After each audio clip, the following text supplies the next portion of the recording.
From Placement Theory and KCRW, I'm Brian Reed. This is Question Everything. So I've been known to spend my fair share of time on Twitter. I'm primarily a lurker, doom scrolling and following other journalists and people I'd call, I guess, journalism thinkers. These are like professors, media critics, columnists who are often duking it out over headlines or more esoteric things like story framing or reporting tactics. It's my catnip. Since starting this show, I've gained a bit of a reputation around the office for reposting tweets on our Slack here at Question Everything, sometimes at odd hours, a bit feverishly, with the idea being, hey, isn't there something interesting here? How about this as a story? My staff ignores me most of the time, but for today, they humored me. And I'm glad they did, because it led me to a story that's so genuinely enlightening and important right now in these final weeks before the election. It started with two longtime journalists and media critics I follow, who I saw get embroiled in one of these Twitter fights. This one caught my eye because it felt particularly expansive. It was about the state of journalism and what should or shouldn't be done about it. There was a piling on, and the exchange went viral. And in the midst of it, in a surprising display of civility for Twitter, one journalist said to the other, "Happy to discuss in substance." And so, with my staff's blessing, I invited them to do just that. In front of microphones, of course. It's let me finish if I may. Yes, sir, of course. It's inadequate to do what, Jeff? Our field, a field that I've devoted my entire life to, is failing. In this discussion, we end up talking about a lie. One specific lie that's been wreaking havoc. And we examine what the media should be doing to counter it.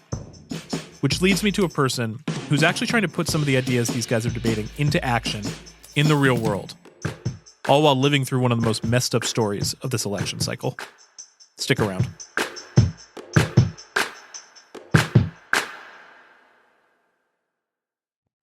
I hear dulcet tones. Look at this. Hello. Fancy. Hello. Hello, man. How are you? I have a broken foot. Oh, I'm so sorry to hear that. Okay, so we have two journalists on opposing sides of a debate. I invited them to meet face-to-face in a rented strip mall studio above a Blinds to Go, near where they both live in New Jersey. Thank you guys for doing this funny experiment. Sure. I wondered maybe if we could start just by having each of you read your initial tweet and then start the conversation there. Here's how the confrontation that got us here started. It's back in August. Kamala Harris has basically become the Democratic nominee, though the convention hasn't happened yet. And political journalists are complaining that she isn't facing the press. No press conference, no sit-down interviews. It's in this moment that our first sparrer, goateed and to my left, a professor emeritus of journalism who's worked a bunch of places, including at the New York Daily News and Chicago Tribune, Jeff Jarvis, he tweets out the link to a column in The Guardian titled, "Kamala Harris Must Speak to the Press." And he says to that, What press? The broken and vindictive Times? The newly Murdochian Post? Hedge fund newspaper husks? Rudderless CNN or NPR?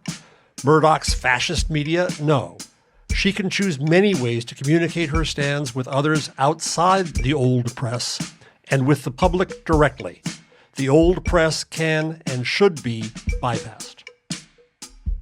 Jeff Jarvis's tweet takes off. All sorts of people start weighing in, including our other fighter, across from Jeff, in a checked blazer and New Balances.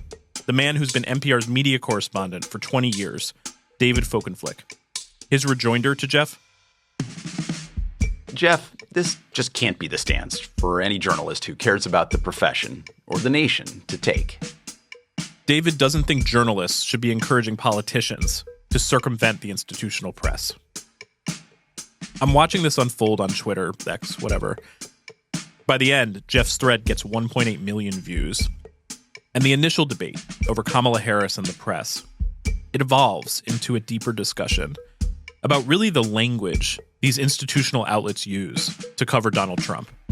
When it's too aggressive, when it's too passive, how to talk about an unprecedented and high-stakes situation.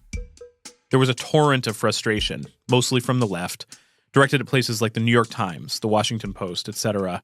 Jeff and others feel those outlets haven't covered Trump and the dangers he poses adequately, that they're afraid to call a thing what it is. Jeff pulls up a couple of headlines on his laptop. If we look at the coverage now, just in the last few days, Trump this weekend said that he was going to have one really violent day to end crime. You know, if you had one day, like one real rough, nasty day with The New York Times, and I'm picking on the New York Times here, but I'm using them as a proxy for much of incumbent media. Former President Donald Trump mused on Sunday about one really violent day. The Washington Post headline: Trump floats one really violent day for police. No, he threatened it. one rough hour, and I mean real rough, the word will get out and it will end immediately. End immediately. And they're not being honest about that. They're not saying that. If you want to get to the basis of a lack of trust in incumbent media from the politicians and the public in this case being liberal public, it goes to that. David's reaction to this is broadly, yes, the mainstream press is flawed. But you can't ignore the important work they've done covering Trump either. Stories by the New York Times about the women who've accused Trump of sexual assault. Years of reporting on how he circumvented taxes on his father's fortune. Reporting on his plans to seek retribution against his political opponents if he gets a second term. And to Jeff's point about calling a thing what it is, David thinks there are judgment calls to be made about that. Let's go to lies, for example. NPR wrestled with that a yes. lot. And I was, I believe, the first on the air to call the Trump, say the Trump administration had lied. I did. Really? You were the first one? I think so. This was back in 2018, when Trump's Secretary of Homeland Security denied the administration had a policy of separating kids from their parents at the border. I wrote a column that was something along the lines of when the White House can't be believed. And I said, this strikes me as being a lie. It's knowing, and I would call it a lie. At the moment, NPR would not. And I said, but I don't think it matters. What matters is we get to the heart of what the policy is. We make clear that they are hypocritically denying this. And we deal with the human ramifications of it. But I think if you call everything a lie, even everything that is a lie in political discourse, it oversaturates the public's ability to absorb, and it devalues the importance of the term in the moment. So there's a journalistic argument to not always call a thing what it is, possibly. I don't think it's a question of soft pedaling something or the use of elegant variation, as my late father used to put it. I think if you're always in high dudgeon, people aren't going to listen to you. You know, if you're always on DEFCON 1, everything's like a nuclear threat, you are going to ignore the fact that something may pose a nuclear threat. I think it would be a disservice to the audience to treat everything as the same level of outrage all the time. I don't think the human soul and brain can absorb that.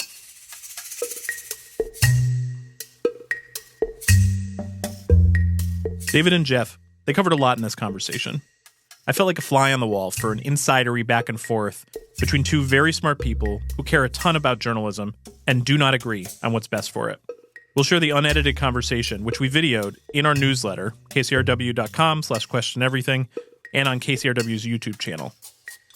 Throughout the discussion, though, there was this one story that we kept returning to, which to me struck at the heart of things. Jeff was the first to bring it up. Look at the coverage of the Vance and Trump Springfield eating dogs and cats. Springfield, Ohio. Here was a single, specific, current, and truthfully twisted story through which I found we could compare Jeff and David's different philosophies. And it's an example where we'll get to see how these journalistic questions can really come to affect people's lives. What we're talking about here, of course, is that whole situation that began last month when Republican vice presidential candidate and Ohio Senator J.D. Vance said on Twitter one Monday, quote, "Months ago, I raised the issue of Haitian illegal immigrants draining social services and generally causing chaos all over Springfield, Ohio. Reports now show that people have had their pets abducted and eaten by people who shouldn't be in this country." There were a number of things wrong with this tweet. For one, the Haitian community in Springfield is there legally, and they are not abducting or eating people's pets, which Springfield officials told people ad nauseum, including J.D. Vance's own aide. But that didn't stop Vance, and it didn't stop Donald Trump from repeating the claim the next night in the presidential debate. In Springfield, they're eating the dogs, the people that came in. They're eating the cats. They're eating They're eating the pets of the people that live there. The New York Times reported on this as, quote, Trump's false tale of immigrants eating pets. They also called it a false rumor, Vance's pet-eating claims, and reported, quote, the false claims being promoted by the Trump campaign tapped into old racist stereotypes that have been directed at immigrants, accusing them of abducting and killing animals to cook and eat. To Jeff Jarvis, those word choices and framing were not enough. He preferred something a columnist, Jamelle Bouie, said on social media. Jamelle Bouie had a brilliant video on TikTok in which he explained the essence of it. What they're doing is called a blood libel. A blood libel. This is an old concept dating back to the Middle Ages in Europe. Blood libels are smears that have been used to demonize Jews. Lies claiming that Jews kill Christian children, for instance, and make matzah with their blood. In the case of Jews in medieval Europe, killing children. In the case of Haitian immigrants in 2024 in the United States, killing pets and eating them, using them for some malign purpose. And the point of a blood libel is to incite violence. There's no other point to it, to drive people to commit violence against others out of fear, anger, and hatred. And Trump and Vance, who have doubled down on it, what they are doing is trying to incite violence against Haitian immigrants in Springfield, and really Haitian immigrants anywhere, and really anyone who people might think is a Haitian immigrant. It is blood libel. Straightforward. Do you see it treated that way in mainstream media? David pointed out to Jeff, the guy who made that TikTok video, Jamelle Bouie, he's a columnist at the New York Times. He did it on TikTok. You think they wouldn't have let him do that at the New York He Times? eventually did. The Times has had writers making similar points, including using the phrase blood libel in opinion stories. But do you see that in general coverage? I think Jamelle Bouie is a critic within. So Jamelle Bouie explains this, and in the end, he wasn't alone. Others did as well. But I think that the real problem here, David, is much, much deeper. It's not about the tactics of, well, were they fair to it? Did they ask good questions or not? They're missing the story. The story is that fascism is at the door. The story is one of race. The story is one of tremendous bigotry and white nationalism. And it's not being called out at that. There's this credulous coverage with white-gloved euphemisms like float and muse. That's the quality of coverage we see in this incumbent media right now. That's the real problem. Journalists, we've both heard this saw over our entire careers, we write the first draft of history, which means that too often we ignore history. We think this is all new. Well, for Lord's sake, it is not. Others have gone through it in other nations. I got to say, Jeff, I think that, what you call the incumbent press, it was Rupert Murdoch's Wall Street Journal that sent a reporter to Springfield to interview the woman who made the complaint to police that her cat was missing. And she acknowledged that actually she found it in her basement days later. I mean, that's just good reporting. Yeah, it's good reporting, but it took place to basically disprove what J.D. Vance, the vice presidential candidate, had alleged was widespread, and the Trump campaign had used her. Just let me finish this for a moment. To validate, they used this police report, which in and of itself, if you looked at it, which I did do, seemed pretty skimpy, as the officer acknowledged in the text of the report. But he went and he did exactly right, good reporting. But then Dana Bash on CNN confronted him with that. Here's that moment from the CNN interview with J.D. Vance. But it if wasn't I just have a to meme. create stories so that the American media actually pays attention to the suffering of the American people, then that's what I'm going to do, Dana. And he said, well, I'm going to tell the stories I need to have you to pay attention to it. And she said, well, that isn't telling the truth. Sir, you just said that you're creating the story. What's that, Dana? You just said that this is a story that you created. She challenged him on national television in a way that was not simply looking for a moment that would go viral. She was simply saying, sir, what you're doing is acknowledging you're lying. But this is my example. That's the framing that I was taught in journalism. We've used journalism forever. Oh, we got to the facts. Okay, job done. No, but they fact-checked the lady, and they fact-checked the police, and they fact-checked Vance. And Vance, what did Vance say? I'm saying it anyway, because his role here was to promote a fascist worldview. And the failure of journalism is that it doesn't go the next step past fact-checking. It points to the Wall Street Journal for sending the reporter, but it's let me finish if I may. Yes, sir, of course. that's the least of it. And the story that is actually occurring, especially as we have a candidate who is Black and Indian and the daughter of immigrants running for the presidency, I don't think that media, and we sit here as 4 white people around a table, and if you can't hear it on the radio and know it, I'm an old white guy. Too much of media have been run by people who look like me. What's going on here is fundamentally about race. How do we rebuild a journalism that goes beyond facts and goes to this context when all we tend to do is maybe call a historian and get a quote, when perhaps it's the historians that should be doing the coverage right now? What I'm asking for from our colleagues in journalism and media is something that I'm not sure how to do. Well, we found someone who does know how to do it. Someone with more experience than any of us covering racism. Someone who's been reporting directly and aggressively in Springfield and paying a personal price for it. The strain of it, the fear, it just felt very much like a riot waiting to happen. That's after a quick break. And remember, you can check out the video of the full discussion, debate, tete-a-tete between David Folkenflik and Jeff Jarvis by signing up for our newsletter at kcrw.com/questioneverything or on YouTube. McElvey Neal is a special projects editor at the Haitian Times, a newspaper based in New York that serves the Haitian diaspora, including more than 1 million people in the U.S. in places like Miami, New York, and Boston, but also increasingly smaller cities and suburbs elsewhere, in Indiana and Ohio. McElvey was in Springfield, Ohio, the week all the madness happened, overseeing her paper's coverage, the week J.D. Vance and Donald Trump spread the lie about Haitians. I wanted to know what her assessment was of the reporting on this. The way this blew up was J.D. Vance retweeting this pet stuff, right? Uh-huh. I think the story should have been that J.D. Vance is making unfounded claims to get attention. Put the motive in there. Yes. We take it and immediately start repeating in the headlines, J.D. Vance says Haitians are eating pets. So now people who weren't followers of J.D. Vance are finding out that, there are Haitians in Ohio, and the Haitians are even in if the pets. story itself says these aren't proven claims. Yeah. No one reads through beyond the headlines. Yeah. You know?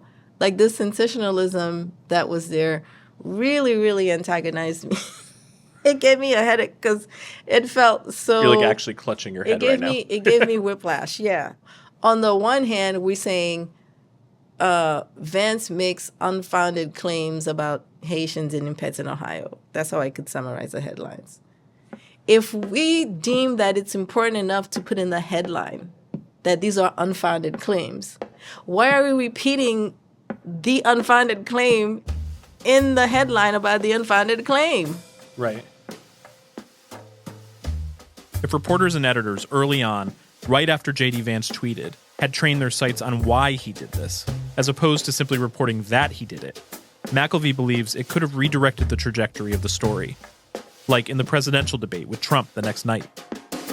Maybe the question then for the moderators would have been, it seems like your running mate is spreading lies about immigrants for attention. What does that say about the kind of administration you want to have? That you would have people who are willingly spreading lies and endangering people's lives just to get attention. We continue to allow ourselves, mainstream media, to be manipulated into these stories. Like, they're baiting us. Like, we're the bait, I told McElvey about the disagreement I found myself in the middle of, between Jeff and David. I gave her the Cliff's Notes of each of their positions. I told her David thought we should give the mainstream press credit where credit is due for the coverage of this story. The Wall Street Journal and CNN. I think it was too little too late. I think that should be the rule, not the exception. Initially, the Haitian Times decided not to report on J.D. Vance's tweet alone. It was only after Donald Trump repeated the lie during the debate that they felt they had to. I was getting text messages about how scared people were. Like, it was a phone tree situation where folks were saying, like, are you going to send your kids to school? Like, I don't know. I don't feel safe going out. Like, what are we going to do? Right? So that was literally the next morning. They had already been getting threats and bullying after the tweet, especially kids at school, were feeling it because there's TikToks going around. People are making fun. Like you guys are eating pets, basically. Yeah, or how does it taste, things like that. And so folks were just feeling unprotected, just like open to the wolves.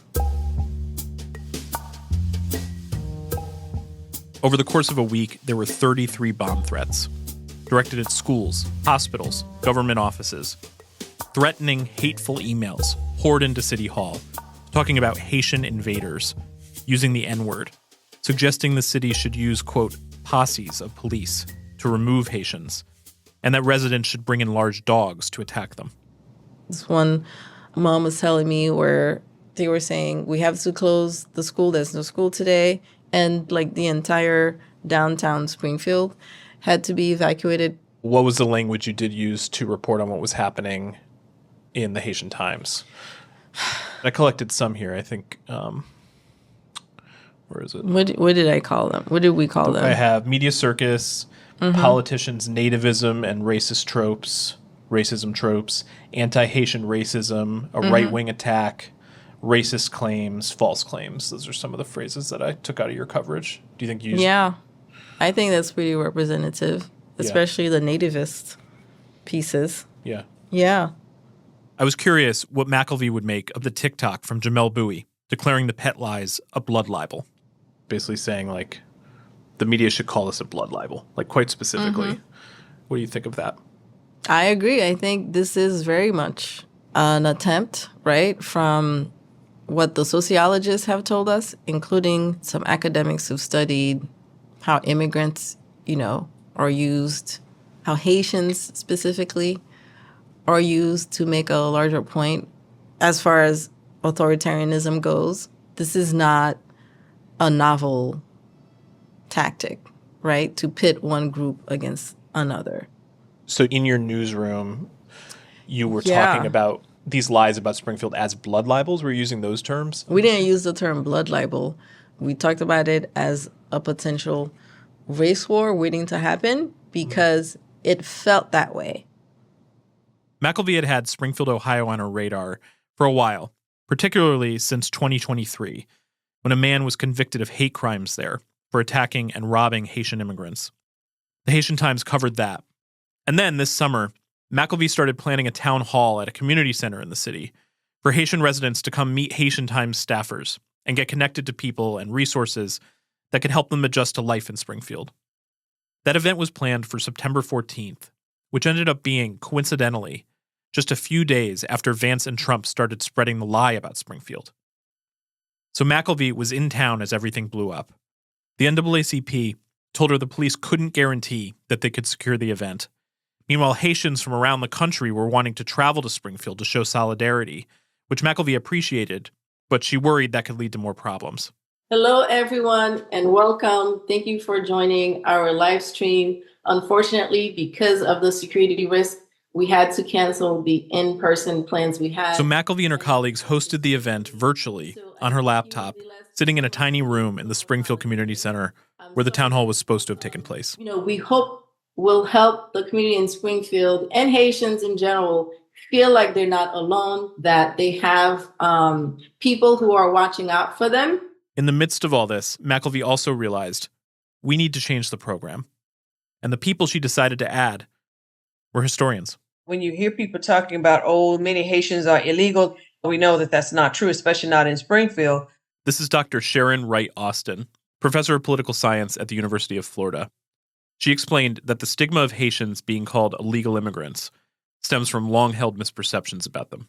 They were perceived as economic refugees and not political refugees, even though many times they were fleeing political persecution. People saw them in that way. And that was really just an excuse that was given to not allow Haitians to come to this country as other immigrants of color were.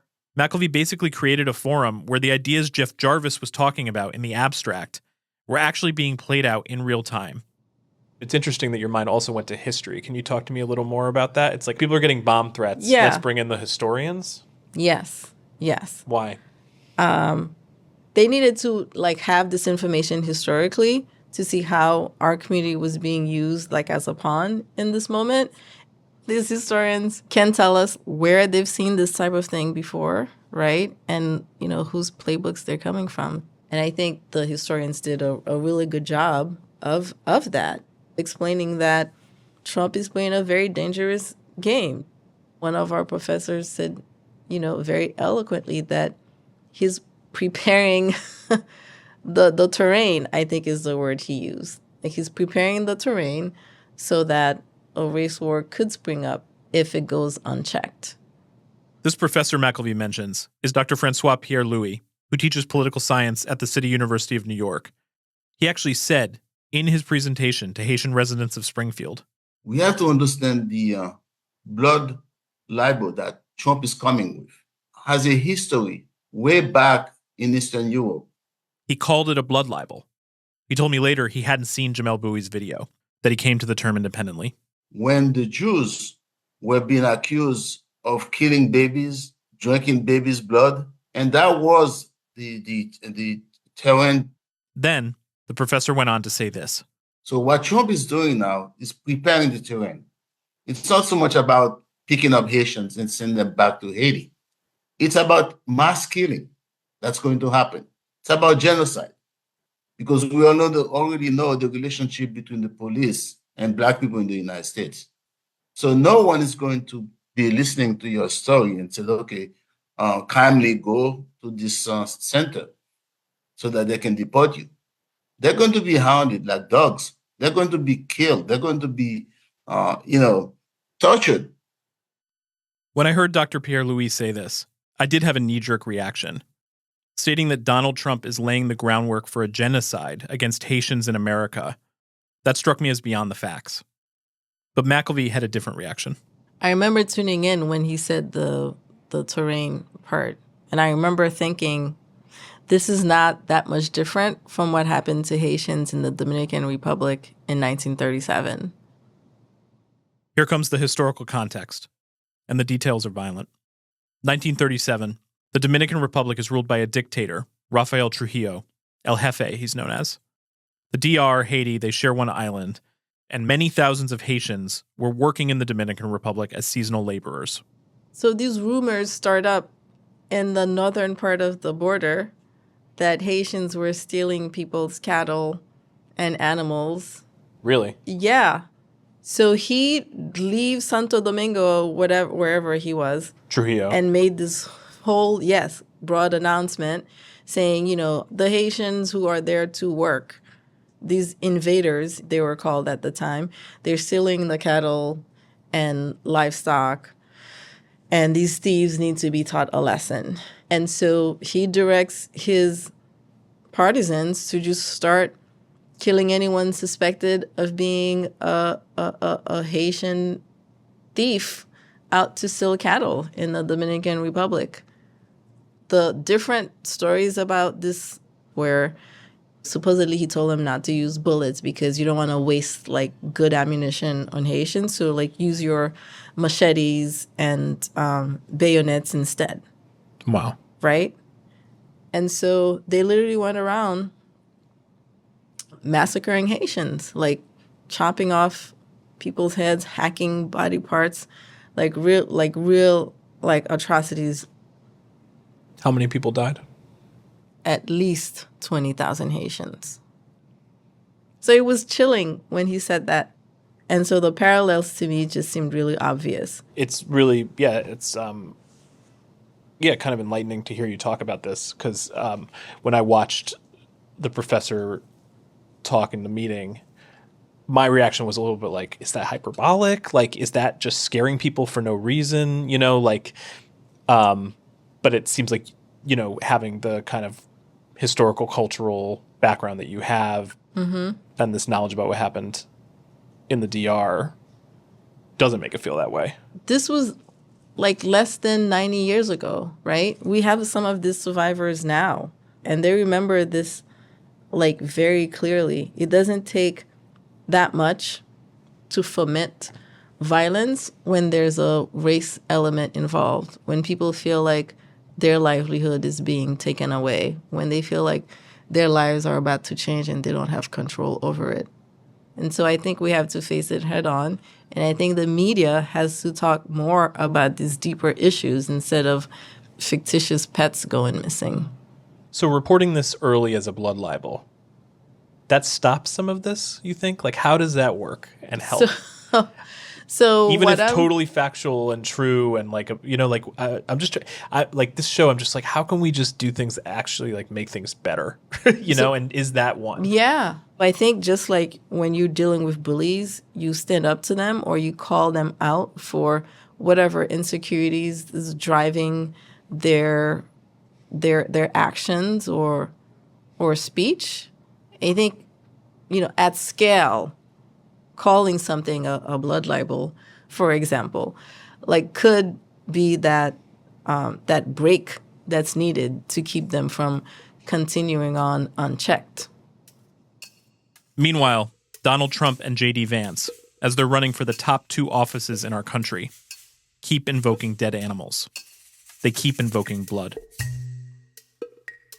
About a month before Vance and Trump thrust Springfield into the national spotlight, a white supremacist group called Blood Tribe marched in masks and with swastika banners at a music festival near Springfield, calling it an anti-Haitian immigration march. McElvey reported on that.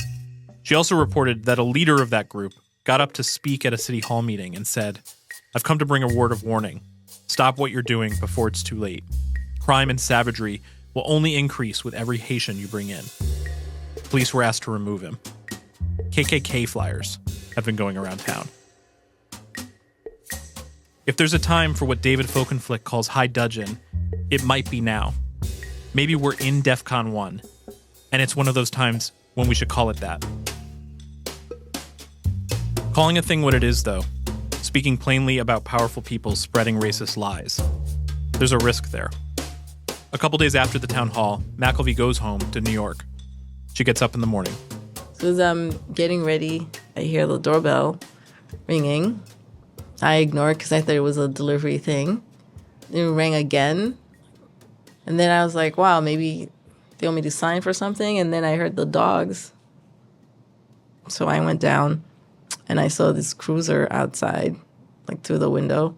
Before I could even get to my front door, I had seen some police going around the back as I was coming down. There were 2 officers on my back porch already. 2 police officers? Yes. Okay. "Who are you?" the cops asked McElvey. "I'm the person who lives here," McElvey tells them. "Why are you here?" It's like, we got a call that someone had slit their wife's throat because she was making racist remarks against Haitians. And they said, "I'm at this address," and they put down my address. And so I said to them, "I'm the only one home, like nothing's happened here, like I didn't call you. I think I've been doxxed." And they said, "What's that?" He said, when someone takes your documents and like finds out information about you and posts them online or uses them to make false reports, like stuff like that. Because of what I do. He said, "What do you do?" I said, "I'm a journalist." How did you feel through all this? Shaken, obviously, because I never want to have any unplanned interactions with the police ever, right? Given the history of police and Black people in this country, that's always in the back of my mind. If I get pulled over by the police, I get shaken. Then I imagine there's the other layer of, so someone knows your address. Yeah. It's like, what else is going to come, right? Like, now someone knows where I live and they're telling me they know how to get to me or my family. So I was, really scared. It kind of took away that sense of what control I had over my own life in how my work and my personal life interact. Like, it forced them to blend now in a way I never anticipated. That makes me really, really angry when I think about it. But I haven't tried to think about that much yet. Did you find out the source of this? Who did this? No, we still don't know. I'm really sorry that happened. Thanks, Brian.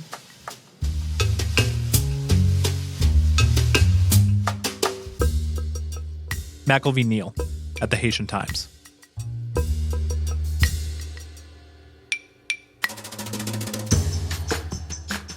If I have to, But it wasn't just a meme. create stories so that the American media actually pays attention to the suffering of the American people, then that's what I'm going to do, Dana, because you guys are... Question Everything is a production of Placement Theory and KCRW. Are there things you think we should be covering? Hit me up at BryHReed on Twitter, Instagram.